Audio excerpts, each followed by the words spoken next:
같이 하나님의 말씀은 에베소서 5장 15절부터 33절의 말씀이 되겠습니다. 오늘 함께 은혜 나눌 하나님의 말씀은 에베소서 5장 15절부터 33절의 말씀입니다. 다 찾으신 줄 알고 한 목소리로 함께 봉독하여 올리도록 하겠습니다. 그런즉 너희가 어떻게 행할지를 자세히 주의하여 지혜 없는 자 같이 하지 말고 오직 지혜 있는 자 같이 하여 세월을 아끼라. 때가 악하니라. 그러므로 어리석은 자가 되지 말고 오직 주의 뜻이 무엇인가 이해하라. 술 취하지 말라. 이는 방탕한 것이니 오직 성령으로 충만함을 받으라. 시와 찬송과 신령한 노래 들로 서로 화답하며 너희의 마음으로 주께 노래하며 찬송하며 범사에 우리 주 예수 그리스도의 이름으로 항상 아버지 하나님께 감사하며 그리스도를 경외함으로 피차 복종하라. 아내들이여 자기 남편에게 복종하기를 주께 하라. 이는 남편이 아내의 머리됨이 그리스도께서 교회의 머리됨과 같으니 그가 바로 몸을 구세주시니라. 그러므로 교회가 그리스도에게 하듯 아내들도 범사에 자기 남편에게 복종할지니라. 남편들아 아내 사랑하기를 그리스도께서 교회를 사랑하시고 그 교회를 위하여 자신을 주심같이 하라. 이는 곧 물로 씻어 말씀으로 깨끗하게 하사 거룩하게 하시고 자기 앞에 영광스러운 교회로 세우사 티나 주름 잡힌 것이나 이를 것들이 없이 거룩하고 흠이 없게 하려 하심이라. 이와 같이 남편들도 자기 아내 사랑하기를 자기 자신과 같이 할지니 자기 아내를 사랑하는 자는 자기를 사랑하는 것이라. 누구든지 언제나 자기 육체를 미워하지 않고 오직 양육하여 보호하기를 그리스도께서 교회에게 함과 같이 하나니 우리는 그 몸의 지체이니라. 그러므로 사람이 부모를 떠나 그의 아내와 합하여 그 둘이 한 육체가 될지니 이 비밀이 크도다. 나는 그리스도와 교회에 대하여 말하노라. 그러나 너희도 각각 자기의 아내 사랑하기를 자신같이 하고 아내도 자기 남편을 존경하라. 아멘. 자, 오늘은 피차 복종하라는 이 말씀을 가지고 또 한 몇 주 정도 함께 보도록 하겠습니다. 그래서 우리는 지난 시간에 성령 충만한 사람들의 삶 속에서 나와야 하는 예배의 삶이 과연 무엇인지에 대해서 함께 은혜를 나누었습니다. 그렇죠? 그래서 이 사도 바울이 거룩한 산 제사를 드려라라고 했었을 때 그 거룩한 산 제사 안에 들어가 있는 5가지의 제사를 우리가 함께 은혜를 나누었죠. 그래서 그 5가지의 제사가 뭡니까? 첫 번째 번제였고, 두 번째 소제, 그 다음에 세 번째 속건제, 속제제, 화목제, 이렇게 해서 이스라엘 백성들이 5가지의 제사를 꼭 반드시 필히 드려야 되는 제사였는데 그와 같은 제사 안에 담겨져 있는 참뜻이 오늘날도 여전히 유지되어서 오더라라고 얘기를 했었습니다. 그래서 이와 같은 이 예배의 정신들을 여러분들이 잘 머릿속에서 기억을 하시고 오늘 함께 나눌 이 말씀 가운데서도 충분히 하나님의 은혜가 여러분들의 삶 가운데 넘치기를 바랍니다. 그래서 성령 충만함을 받으라는 명령에 종속이 되어 있는 21절 이후로부터 우리가 공부를 하도록 하겠습니다. 그래서 성령 충만한 사람들의 삶을 전부 다 무엇이다라고 얘기를 하냐면 18절에 술 취하지 말라 이는 방탕한 것이니 오직 성령의 충만함을 받으라라고 되어 있죠. 자, 이렇게 술 취하지 말라 이는 방탕한 것이니 오직 성령의 충만함을 받으라. 자, 성령의 충만함을 받기 위해서는 뭘 해서는 안 된다는 거예요? 술 취하면 아니 된다라고 얘기를 합니다. 그런데 여기에서 우리가 18절 이후 19절부터 19절, 20절, 21절에 보면 이 세 구절 아래에 5개의 분사가 이 안에 담겨져 있습니다. 자, 여러분들 19절에 보면 뭐가 나오죠? 첫 번째, 서로 화답하라며라고 되어 있죠. 그리고 난 다음에 시와 노래와 찬송 그 말이 나와 있죠. 그 다음에 우리가 노래하며 찬송하며. 자, 20절에 가면 뭐 하라라고 되어 있습니까? 하나님 앞에 감사하며 라고 되어 있습니다. 그리고 난 다음에 마지막으로 21절에 피차 복종하라라고 이처럼 이야기가 나와 있습니다. 그래서 우리가 이 5가지 분사들 속에서 오늘은 21절에 나와 있는 피차 복종하는 삶, 그 삶이 어떠한 삶인지에 대해서 함께 우리가 은혜를 나누도록 하겠습니다. 그래서 우리가 읽었던 22절부터 33절의 말씀은 자, 피차 복종하는 삶이 어떠한 삶인지에 대한 부연 설명들이 우리들에게 알기 쉬운 그림으로 그려져 있는 거예요. 그래서 피차 복종하는 것은 어떻게 복종하는 것이다? 남편은 아내를 사랑하는 것이고 아내는 남편을 사랑하는 것이 그게 주 안에서 복종이다라고 얘기를 합니다. 그런데 그 복종은 어떻게 되어 있다는 거예요? 아내들아 남편을 섬기는데 누구를 섬기듯이? 주를 섬기듯이. 왜 주를 섬기듯이 하라는 거예요? 주가 뭐라는 거예요? 그분이 바로 교회의 머리시다라고 얘기를 하고 있습니다. 자, 남편들에게는 아내를 사랑하는데 어떻게 사랑하라고 얘기를 하죠?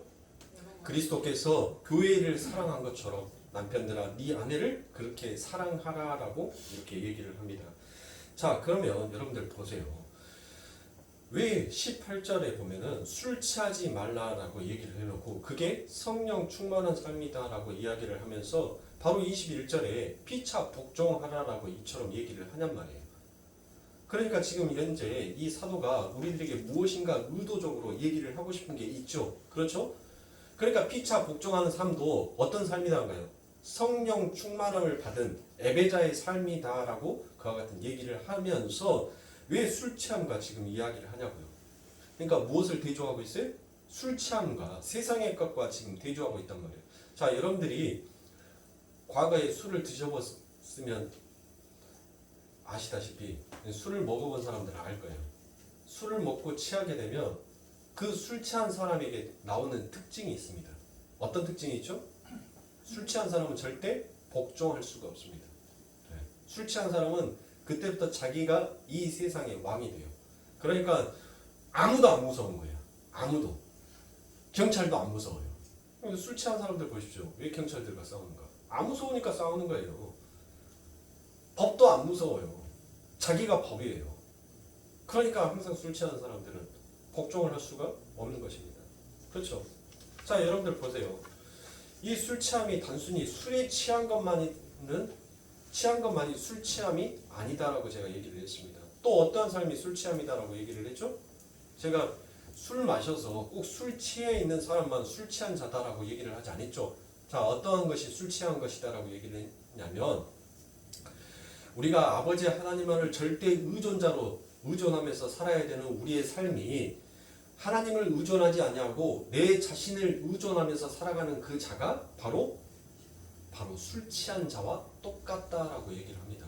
그래서 그 술 취한 사람이 복종하지 아니하고 그렇게 자기가 이 세상의 왕이 된 것처럼 안하무인으로 가는 것처럼 여러분들 자기 스스로 하나님을 절대 의존자로 여기지 아니하고 자기 스스로 자기를 보호하는 사람들의 특징을 보면 어떤 특징이 있습니까?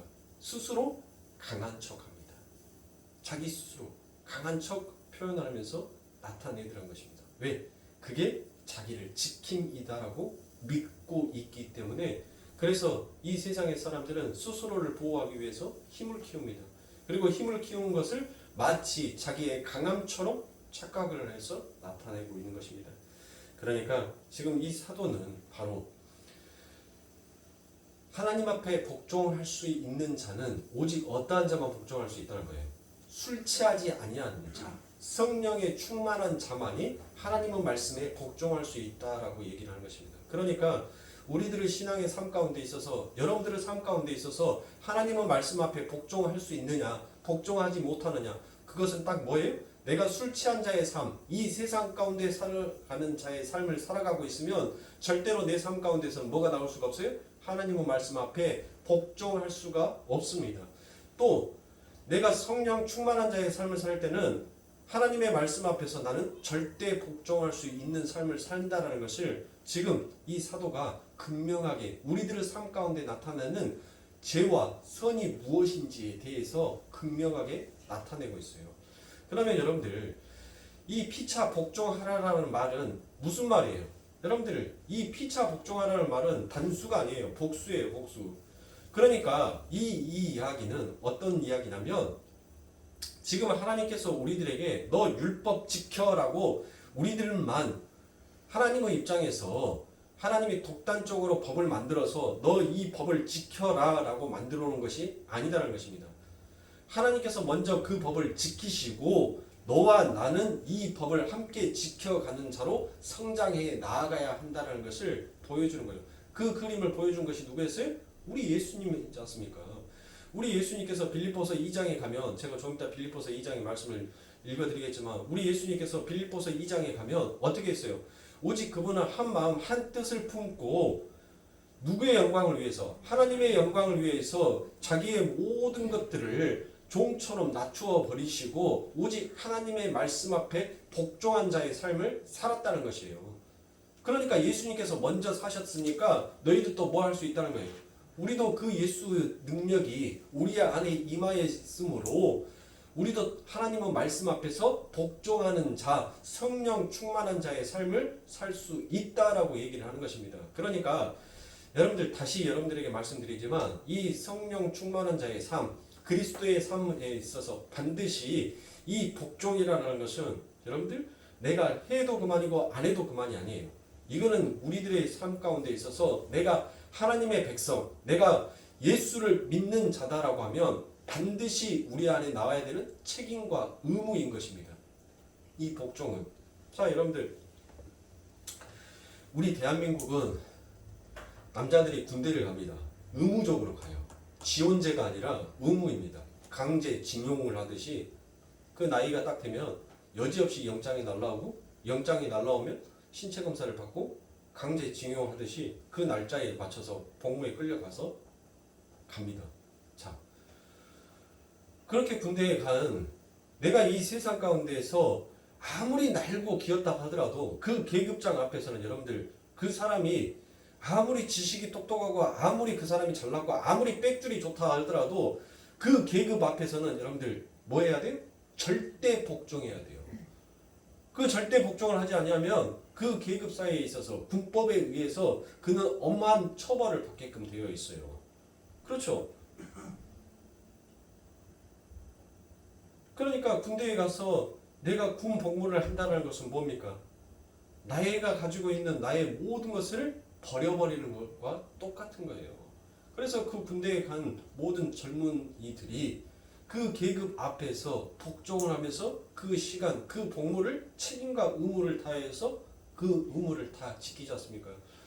여러분들 왜 저도 군대에 있었을 때 제 최고 몸무게에 나갔어요. 군대에 있었을 때. 군대에 있었을 때 제가 58kg까지 나갔으니까 최고의 몸무게입니다. 군대에 있었을 때 여러분들 왜 남자애들이 전부 다 살쪄갖고 온 줄 아세요? 왜 살쪄갖고 온지 아십니까 여러분들? 살 빠진 사람 없어요. 군대 가고 군대 가면은 전부 다 살쪄갖고 와요. 왜 살쪄갖고 온 줄 아세요? 자기의 것을 버려버리니까 살이 찌는 거예요. 자기의 생각을 버려버리고 자기의 욕심과 야망을 버려버리니까. 그러니까 그렇죠. 마음이 편하니까. 왜? 아침에 눈 뜨고 일어나서 너 저기 들고 삽 들고 가서 땅 파라고 하면 그것만 하면 돼요. 하루 종일 주구장창 땅만 파면 돼요. 그러니까 그 다음날에 대한 걱정이 있어요 없어요? 없는 거예요. 아무리 작업이 긴다 하더라도 연병장에서 나팔 소리가 들리면 삽 다 띵개 불고 난 다음에 식당으로 가요. 짬밥이 맛있든 맛없든 그 밥 먹는 시간만큼은 그 사병들에게는 자유의 시간입니다. 그러니까 밥 먹으러 가요. 또 일과 시간을 나팔 소리가 또 울리면 지 아무리 휴가를 자유롭게 자유분방하게 해도 다시 일하는 그 장소에 가야 합니다. 그 장소에 나타나지 않으면 그는 탈량병이 돼서 또 군법의 회의가 되는 거예요. 그러니까 여러분들 보세요. 지휘관의 지시하에서 그들이 왔다리 가라면 가고 오라면 오고 쓰라면 쓰고 그것만 했더니 그들의 삶이 뭐합니까? 풍족해요. 요즘은 군대도 갈만하다라고 얘기를 하더라고요. 월급이 저희 때랑은 틀려요. 저희 때 병장 월급이 5만 2천 원인가 기었었는데 지금은 80만 원인가 기대요. 40만 원인가? 40만 원인가 50만 원인가 기대요. 뭐 쓸 것이 뭐가 있어요? 예? 때 되면은 양말 줘, 팬티 줘, 담배 줘, 뭐 회식이다 했고 술도 다 줘. 뭐 고기는 솔직히 말해서 안 먹는데요, 요즘 안 먹는데요. 그렇게 해서 여러분들 푸지게 나오는데 거기에다가 월급까지 줘요. 예? 얼마나 풍요로운 삶을 사냐고요. 여러분들 군대 PX 가면은 상상을 초월합니다. 상상을 가격이 그냥 공장도 가격이 그 PX가 파는 금액이에요. 아이스크림이 여러분들 뭐 밖에 나오면은 아이스크림이 1,000원 한다면 그 부대 안에서는 250원, 300원이에요. 제일 비싼 것이 브라보콘이 제가 있었을 때 제가 군복무에 있었을 때 브라보콘이 400원인가 그랬어요. 450원인가. 네, 여러분 보세요. 이 군 남자들이 군 복무만 하는 것을 보아도 여러분들 우리 그리스도인의 삶이 어떠한 삶을 살아야지 우리가 풍요로운 자의 삶을 사는지를 이 땅에서 보여주고 있는 것이에요. 네? 보세요. 우리들의 삶 가운데 내가 열심히 뛰고 내가 열심을 부린다고 해서 내 삶이 풍족해집니까? 내 삶에 만족이 있어요? 내 삶에 즐거움과 기쁨이 있습니까? 내 살이 찝니까? 오히려 우리는 이 세상 가운데 나의 열심을 내면 낼 만큼 피골이 상접해요. 자꾸 생각이 많아지니까, 야망이 많아지니까, 꿈이 많아지니까 자꾸 내가 어디로 가야 될지 향방 없이 다니다 보니까 내 육체는 피곤하고 생각이 많아져서 잠을 못 자니까 뭐예요? 밥을 먹었던 것이 살로 안 가는 거예요. 피골이 상접하는 거예요, 여러분들. 자기는 죽어라고 잘 먹는다라 하지만은 얼굴에 기름기 하나 없이 삐쭉 말라가지고 아편쟁이 같이 그렇게 되는 거예요, 여러분들. 그런데 여러분들 하나님의 말씀을 보라고요. 아버지 하나님의 말씀 앞에 복종한 자들의 삶을 보니까 그들의 삶은 비록 이 세상의 삶은 그들이 풍족하지 못한 가난하고 부족한 자의 삶을 사는 것처럼 보이지만 그들의 삶, 그들의 영혼은 날마다 풍요의 삶을 살아가고 있더라라는 것입니다. 그러니까 사랑하는 성도님들, 이 피차 복종하라는 말은 여러분들 이 인간 세상의 방법으로 여러분들 생각하시면 안 돼요. 여러분들 피차 복종하라니까 상대의 말에 절대 복종하라라는 그와 같은 뜻으로 생각하시면 안 됩니다. 지금 피차 복종하라는 것은 지금 누구 안에서예요? 그리스도 안에서요. 그리스도 안에서. 그러면 그 예수는, 그 하나님은 지금 어떤 뜻을 가지고 지금 이 땅에 오셔서 하나님 앞에, 성부와 하나님 앞에 영광을 돌리셨냐고요. 어떤 뜻을 가지고? 자기를 죽기까지 낮추시고 난 다음에 오직 하나님의 일하심을 나는 믿습니다라는 그 믿음의 증거를 나타내신 거예요. 그러니까 우리 역시도 바로 예수와 같이 그 한 목표 지점을 향하여서 우리는 복종하고 가야 하는 거예요. 그러면 한 목표 지점이 어디예요? 그게 하나님인 것입니다. 예수가 누구에게 복종을 했어요? 하나님 앞에 복종했잖아요. 우리는 누구에게 복종해야 되는 거예요? 그 예수 하나님 앞에 복종해야 하는 거예요. 네? 하나님 앞에 복종하는 것이 그게 우리의 한 목표인 것입니다. 그러니까 피차 복종하는 것은 무조건적인 복종이 아니라 한 지점, 한 마음, 한 뜻을 가지고 한 목표 지점을 향하여서 여러분들 달려가는 것.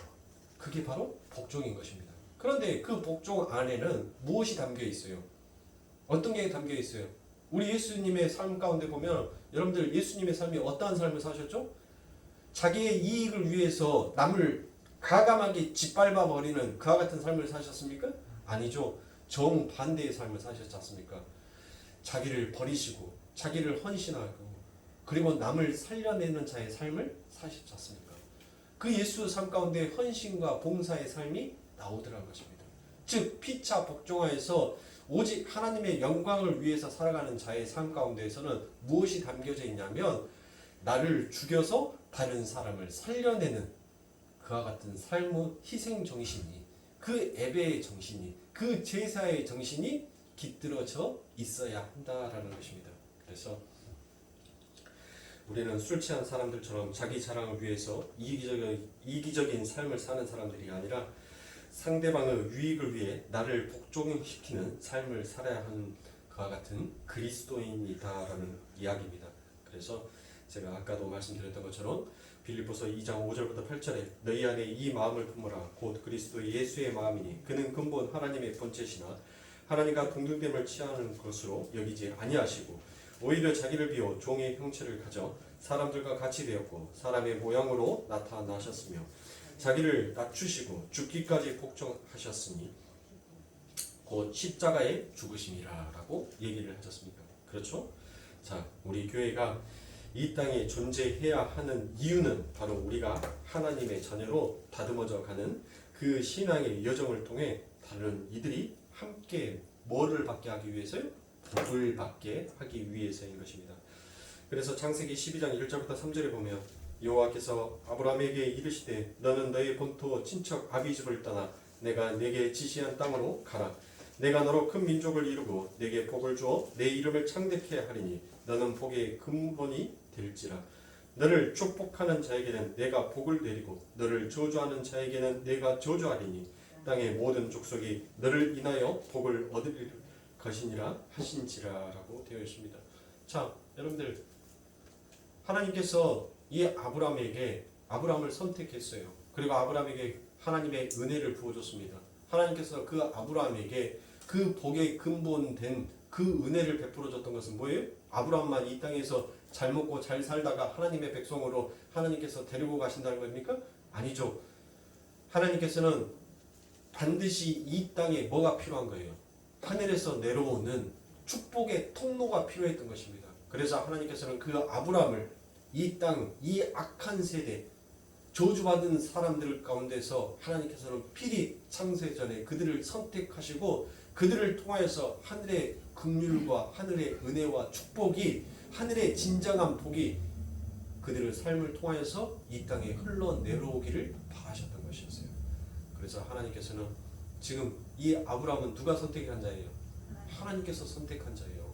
그런데 하나님께서 선택한 그 자를 뭐합니까? 그래, 너는 하나님의 통로야.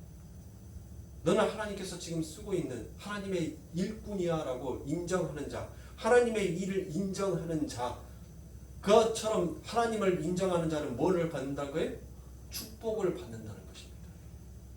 그런데 그 아브라함을 저주하는 자, 야, 네가 좀 잘 먹고 잘 살아. 야, 너 같은 놈이 무슨 하나님의 일을 한다라고.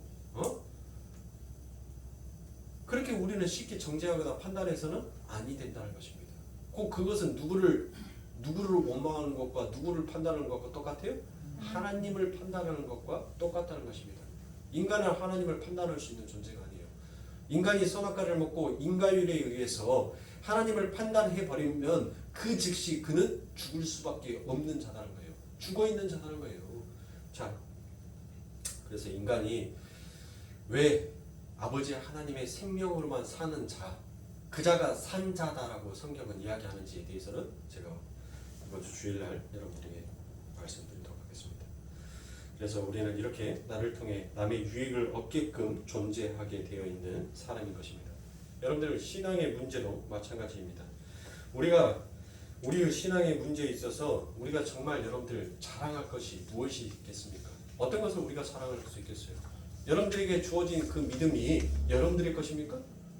내가 내 믿음을 내가 가지고 있어서 내가 가지고 있는 믿음은 큰 믿음이다. 내가 가지고 있는 것이 큰 것이다라고 여러분들 누구에게 자랑하냔 말입니다. 그것은 이 세상 가운데서 직분으로도 나오는 거예요. 여러분들. 직분은 섬기라고 있는 것이지 그 직분을 마치 벼슬처럼 자랑하라고 여긴 것이 아닙니다. 근데 세상은 그 직분을 가지고 마치 벼슬처럼 마치 대단한 것처럼 여러분들 그렇게 생각을 하고 있습니다. 그건 잘못된 것이에요. 직분이 높아지면 높아질수록 자기가 더 낮은 자의 삶을 살아야 합니다. 그러나 세상은 그렇지 못하죠. 그래서 오늘 우리가 갈라디아서 1장 6절부터 10절의 말씀 속에서 다른 복음에 대해서 말씀을 드렸잖아요. 그게 다른 복음이에요. 우리 예수님께서는 우리 예수님보다 더 높은 사람이 누가 있습니까? 그들이 하나님을 섬기지 누구를 섬겨요? 하나님을 섬긴다는 것은 하나님이 우리의 인생의 최고로 높으신 분입니다라는 그와 같은 인정이 되기에 그 하나님을 섬기는 거 아닙니까? 그런데 하나님보다도 더 높고자 하고 있는 하는 행위가 그게 바로 죄다는 것이에요. 그래서 세상에서는 내가 장로인데, 내가 안수집사인데, 내가 몇만 명의 성도를 데리고 있는 내가 어느 교회 목사인데, 그게 여러분들 신앙의 자랑처럼 여겨지더라는 것입니다. 여러분들 그것은 결코 자랑할 것이 아니에요. 내가 더욱더 낮은 자의 삶을 살아야 하는 것입니다. 왜 목회자들이 그 개척을 하면서 처음부터 여러분들 힘들고 어려운 그 우여곡절의 삶을 살아간 줄 아십니까? 그 처음 마음, 그 마음을 잊지 말라고 하나님께서 그들의 삶 가운데 흐르고 흔들어서 넘치도록 그들의 삶을 채워주실 수도 있으신 분인데, 하나님께서는 그렇게 하지 아니하시고 그들을 가장 밑바닥의 인생, 가장 낮은 자의 인생에서부터 출발시키는 것은 네가 높고 낮음은 너에게서 출발하는 것이 아니다라는 것을 하나님께서는 목회자들에게 가르치는 거예요. 그런데 그 오만방자함이 여러분들 성도의 숫자가 늘어나고 자기가 받는 사례금이 늘어나고 자기의 삶이 풍족해지기 시작하니까 뭐예요? 사람이 등 따시고 배부르면 뭐 하더란 거예요? 악한 생각을 하더란 것입니다. 등 따시고 배부르면 여러분들 착한 일, 선한 일 할 것 같잖아요. 악한 생각이 오히려 그 삶을 더 지배하더라는 것입니다. 그게 인간이에요. 낮아져야죠. 우리는 직분을 맡은 자로서 여러분들 낮은 자, 더욱더 낮게 내려가기 위해서 하나님께서 우리들에게 이와 같은 직분의 위치를, 이와 같은 큰 직분들을 허락하셨다라고 생각하시면 됩니다. 그래서 믿음은 우리에게서 출발하는 것이 아닙니다. 구원 역시도 우리에게서 출발되어진 것이 아닙니다. 믿음이라는 것은 하나님께서 주신 것이에요. 그건 하늘의 선물인 것입니다. 우리의 신앙의 여정에서도 이 믿음이 바로 우리 신앙의 구원의 길의 모든 전제다라고 이야기를 할 수 있는 것입니다. 사랑하는 성도님들, 그래서 고린도전서 4장 7절에 보면 누가 너를 구별하였느뇨? 내게 있는 것 중에 받지 아니한 것이 무엇이뇨? 내가 받았은즉 어찌하여 받지 아니할 것 같이 자랑하느뇨라고 하지 않습니까? 우리 하나님께서 우리들에게 모든 것들을 전부 다 주셨다는 것입니다. 그러니까 여러분들 우리들의 삶 가운데에서는 부족함이 없는 자예요. 시편 23편의 그 여러분들의 노래 가사가 여러분들 지금 우리는 날마다 그와 같은 삶을 살고 있는 거예요. 이 세상이 얼마나 음침하고 어두운 골짜기입니까? 그런데 우리가 여기에서 해를 당합니까? 우리가 해를 당하지 아니한 것은 누가 우리를 지키고 계세요? 하나님의 그 손길이 우리를 지키고 있기에 우리는 이 어둡고 음행한 세상 가운데서 해를 당하지 아니하는 것입니다. 그리고 날마다 여러분들의 삶 가운데 하나님께서 어디로 인도하셔요? 하나님의 말씀, 그 생명, 그 푸른 초장, 그 천국에 있는 선악과의 나무는 없어질지언정 생명의 나무는 없어지지 아니하고 새 하늘과 새 땅에 남겨져 있는 그 아름다운 생명의 들판으로 하나님께서는 우리를 인도하고 계시는 것이에요. 그러니 여러분들이 우리들의 삶 가운데 있어서 뭐가 터져 나와야 돼요? 감사가 터져 나와야 돼요. 찬송이 터져 나와야 돼요. 제가 분명히 이 말씀을 시작했었을 때 5가지의 분사에 대해서 여러분들에게 말씀을 드렸죠. 우리는 서로 화답하면서 우리는 하나님 앞에 노래하면서 찬송하면서 감사하면서 그 하나님께서 우리들에게 베풀어 주신 그 은혜에 우리는 복종하며 순종하면서 이 길을 걸어가야 하는 자인 것입니다. 그래서 우리는 나를 자랑하기 위해 존재하는 사람이 아닙니다. 나를 죽여 다른 이들을 섬기기 위해 존재하는 사람입니다. 그래서 그 자기를 비워 복종의 삶을 해도 되고 안 해도 되는 것이 아닌 것입니다. 우리에게는 이 복종이란 책임과 의무가 있는 것입니다. 그래서 베드로전서 5장 1절부터 3절에 보면 너희 중 장로들에게 고난하노니 나는 함께 장로된 자요 그리스도의 고난의 증인이요 나타날 영광에 참여할 자로다. 너희 중에 있는 하나님의 양 무리를 치되 부득이 함으로 하지 말고 오직 하나님의 뜻을 쫓아 자원함으로 하며 더러운 일을 위하여 하지 말고 오직 즐거운 뜻으로 하며 맡기운 자들에게 주장하는 자세를 하지 말고 오직 양 무리의 본이 되라라고 말씀합니다. 자, 베드로가 장로들에게 뭐 합니까? 공고의 말씀을 하고 있죠. 그런데 이 말씀은 지금 장로들에게만 해당되어 있는 것이 아닙니다. 오늘날 우리들에게도 똑같이 하나님의 말씀, 이 공고가 우리들의 삶 가운데도 적용이 돼야 합니다. 지금 이 베드로가 세 가지로 나누어서 장로들에게 너희들은 이렇게 하라라고 말씀합니다.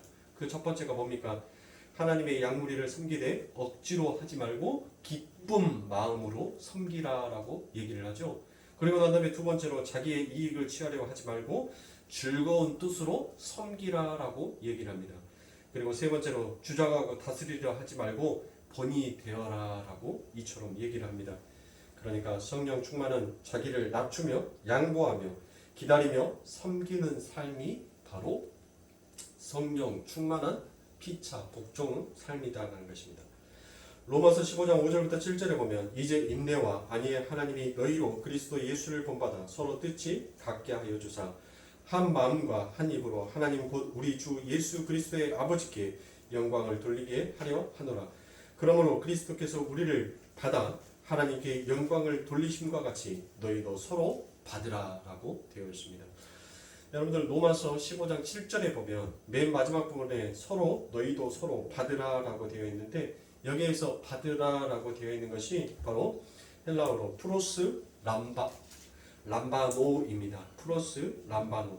이 프로스 람바노라는 뜻은 상대방의 유익을 위해 우정과 친절과 사랑을 주고 받는 것을 말합니다.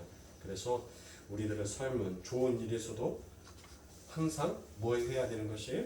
좋은 일을 할 때도 우리는 항상 조심해야 하는 자입니다. 빌립보서 2장 1절부터 4절에 보면 그러므로 그리스도 안에 무슨 권면이나 사랑에 무슨 위로나 성령의 무슨 교제나 긍휼이나 자비가 있거든 마음을 같이하여 같은 사랑을 가지고 뜻을 합하여 한 마음을 품어 아무 일에든지 다툼이나 허용으로 하지 말고 오직 겸손한 마음으로 각각 자기보다 남을 낮게 여기고 각각 자기 일을 돌아볼 뿐더러 또한 각각 다른 사람들의 일을 돌아보라. 나의 기쁨을 충만케 하라라고 얘기합니다. 여러분들 우리가 하나님 안에서 좋은 일, 그 좋은 일을 할 때도 우리는 항상 조심해야 한다는 것이에요. 왜요? 왜 조심해야 돼요? 좋은 일을 하는데 지금 하나님의 일을 하면서 한 뜻으로 지금 같은 일을 하고 있잖아요. 그런데 왜 우리보다 조심해야 한다라고 이 사도 바울은 우리들에게 다시 한번 경고 같은 경각심을 주냐고요. 항상 우리가 좋은 일을 하면서 거기 안에 뭐가 나오더란 것이 일을 하는데 하나님의 마음으로 하지 아니하고 하나님의 한 뜻으로 하지 아니하고 자기의 뜻으로 하게 되면 곧 자기의 자랑과 자기의 의가 나오게 되더라는 것입니다. 그래서 그 자기의 자랑과 자기의 의가 나오게 되면 오히려 남을 섬기고 자기가 헌신하고 봉사해서 남을 더 유익을 줘야 되는데 오히려 남의 마음, 심기를 불편하게 하더라는 것이에요. 그러니까 결국 뭐예요? 야, 나는 이만큼 일했는데 너는 지금 요것밖에 안 해놔서 아니 빨리빨리 해야지. 해야 될 것이 얼만데. 여러분들 그 말을 들으면 그 사람은 지금 뭐 한 거예요? 그 자리에서 자기는 죽을 힘을 다해서 열심히 하고 있었단 말이에요. 그런데 그 뒤에 왔던 사람이 와가지고 그렇게 얘기를 하면 그 일한 사람이 하나님의 일을 하면서 어떤 생각이 들겠어요? 처음에는 하나님의 마음, 하나님의 뜻을 가지고 그래 내가 이것을 빨리 해놓고 다른 사람의 일을 도와주면 다른 사람이 조금 더 쉴 수 있으니까 그래 빨리 서둘러서 하자라는 그와 같은 마음속에서 자기는 기쁨으로 즐거움으로 열심히 일을 했는데 누군가 그 마음을 해방을 하더라는 것이에요. 그러면 뭐예요? 내가 왜 여기 와서 이 일을 하고 있지? 내가 왜 이것을 하고 있지? 라는 그와 같은 생각을 하게끔 되더라는 것이에요. 그러면 결국 그것은 하나님의 일이 될 수가 없다는 것입니다. 그래서 사랑하는 손님들 우리는 항상 어떤 마음을 가져야 되냐면 교회 안에서 은혜의 공동체 안에서는 자기보다 남을 더 낮게 여겨야 돼요. 저 사람은 나보다 더 훌륭한 사람이야. 저 사람은 내가 갖지 못한 이것을 가지고 있어. 저 사람은 내가 이것을 할 수 없는데 저 사람은 저런 것을 할 수 있어. 그와 같은 상대의 좋은 모습을 보면 그 상대를 향하여서 핀잔의 손길을 여러분들 돌릴 수가 없다라는 것입니다. 여러분들 성경 속에서 보는 아볼로라는 사람을 혹시 아십니까? 아볼로가 누구죠? 이 사도 바울과 양대 산맥을 이루었던 사람 중에 한 사람입니다. 이 아볼로는 어디 사람입니까? 알렉산드리아 사람이죠. 이 알렉산드리아는 알렉산더가 세운 나라입니다. 그렇죠? 그래서 로마 다음으로 가장 큰 도시입니다. 그리고 해상 지중해를 가지고 있었기에 무역이 굉장히 발달했었어요. 그래서 거기 안에는 철학의 꽃이다라고 할 수 있는 그 철학과 과학과 수학이 그곳에서 이 알렉산드리아에서 나왔다 해도 과언이 아닐 정도입니다. 해상에서 무역이 이루어지다 보니까 여러분들 많은 사람이 이 알렉산드리아를 오고 가다 보니까 교통의 요충지가 되다 보니까 문화가 뭐였어요? 발전했어요. 그들의 지식은 굉장히 높았단 말이에요. 지금 이 아볼로 사람이 바로 이 알렉산드리아 사람입니다. 근데 이 알렉산드리아 사람인 이 아볼로가 성경에서는 무엇이다라고 기록을 했냐면 그는 굉장히 잘 배운 사람이다, 똑똑한 사람이다라고 얘기를 해요. 그렇죠? 뭐 철학적으로나 문화적으로나 거의 사도 바울만큼 어쩌면 사도 바울보다도 더 많은 학식을 가지고 있는 사람처럼 성경은 그와 같이 이야기를 합니다. 자, 그런데 이 아볼로가 누구에 의해서 하나님의 복음을 전달받게 되죠? 브루스길라와 아굴라에 의해서 그가 하나님의 복음의 말씀을 뭐합니까? 접하게 됩니다. 그리고 난 다음에 그 하나님의 복음의 말씀을 그가 받아들이고 난 다음에 이제 본격적으로 이 아볼로가 하나님의 말씀을 전파하는 자로 삽니다. 자, 그래서 심지어 고린도 교회에서 어떤 파가 나옵니까? 대파, 쪽파 다 나오죠? 바울파, 예수파, 게바파, 그 다음에 또 맨 마지막에 누구 파요? 아볼로파가 나옵니다. 자, 여러분들 보세요. 그런데 이 예수파랑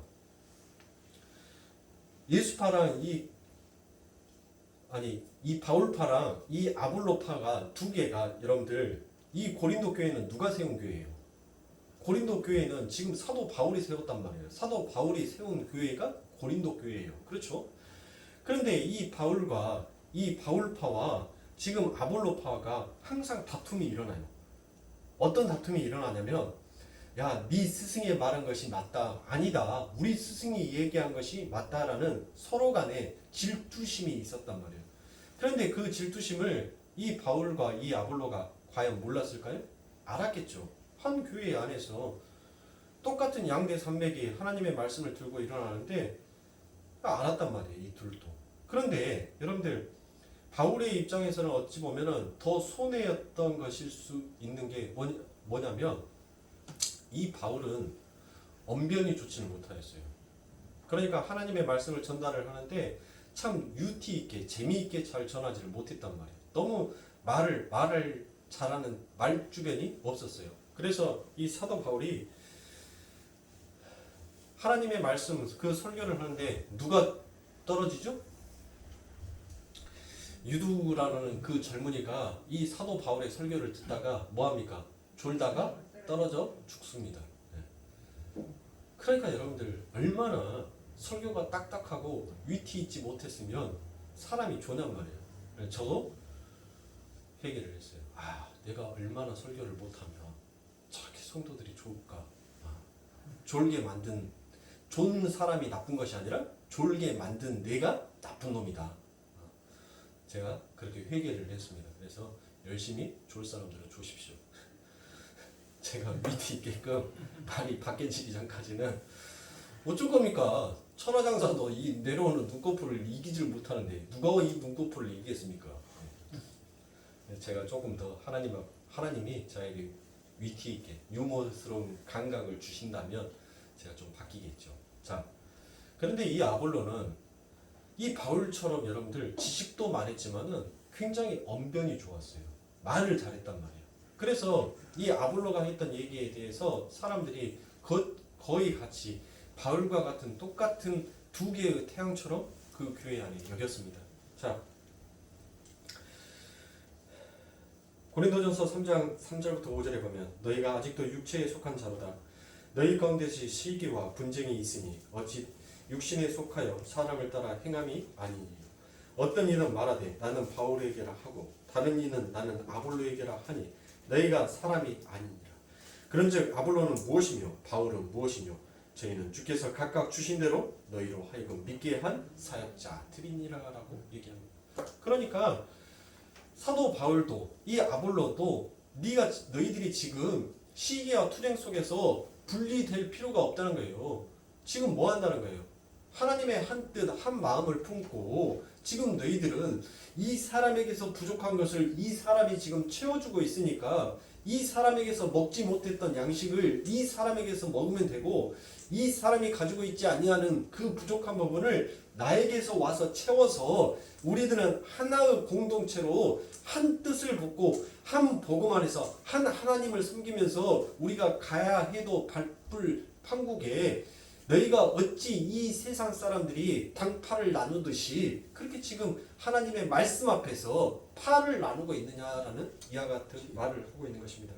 그래서 고린도후서 11장 6절에 보면 내가 비록 말에는 조라나 지식에는 그렇지 아니하니 이것을 우리가 모든 사람 가운데서 모든 일로 너희에게 나타내었노라라고 얘기합니다. 그러니까 사도가 고린도의 후서에서 뭐라고 얘기를 해요? 자기가 나는 말 뭐 한다고요? 나는 말 못해. 그런데 하나님이 이 말 못하는 나를 통하여서 하나님께서 엄청난 지식을 더하여 주셔서 너희들이 알지 못한 하늘의 비밀을 나는 너희들에게 지금 먹이고 있다라고 얘기를 합니다. 그래서 고린도후서 10장 10절에 보면 고린도 교회 이 성도들도 뭐라 하는 거예요? 그래 우리 바울 목사는 설교 못해. 말 잘 못해 라고 그렇게 인정을 했어요. 고린도 교회 성도들도. 그게 바로 고린도후서 10장 10절입니다. 바울의 편지는 무게가 있고 힘차지만 직접 대할 때는 그의 약하고 말주변도 별것이 아니다 하고 말하는 사람들이 있더라라고 되어 있습니다. 그렇죠, 여러분들? 그러니까 그의 편지 속에서는 뭐가 있다는 거예요? 강함이 있다는 거예요. 강함의 필체. 여러분들이 이 말하는 거 있잖아요. 이 말하는 것은 쉬워요. 근데 이 말하는 것을 원고로 글로 써서 여러분들 그것을 남긴다는 것은 굉장히 어려운 거예요. 그게 언뜻 딱 써질 것 같은데 안 써져요, 그게.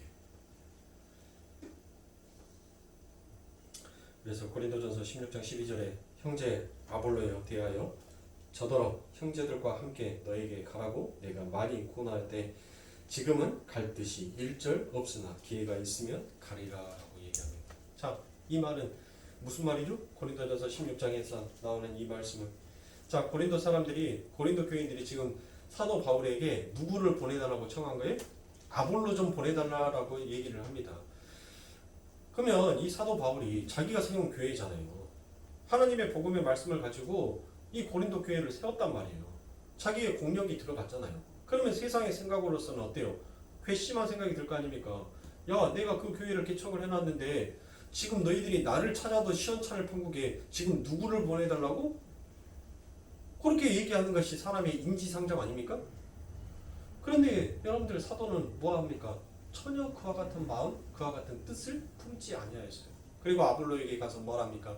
야, 우리 고린도 교회 사람들이 너의 언술이 좋으니까 너의 설교가 그렇게 너가 뱉어내는 그 하늘의 양식이 그렇게 먹고 싶은가 봐. 그러니까 빨리 고린도 교회로 가라라고 얘기를 합니다. 오히려 청해요. 가라라고 요구를 합니다. 근데 이 아볼로가 뭐라고 얘기를 합니까? 단호하게 딱 잘라서 얘기를 하죠. 뭐라고요? 갈 뜻이 일절 없다라고 얘기를 해버립니다. 왜 이 아볼로가 이와 같은 얘기를 하냐고요.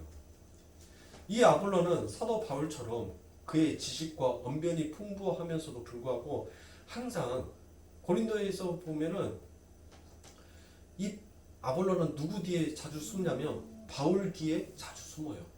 자기의 높음을 드러내지 않습니다.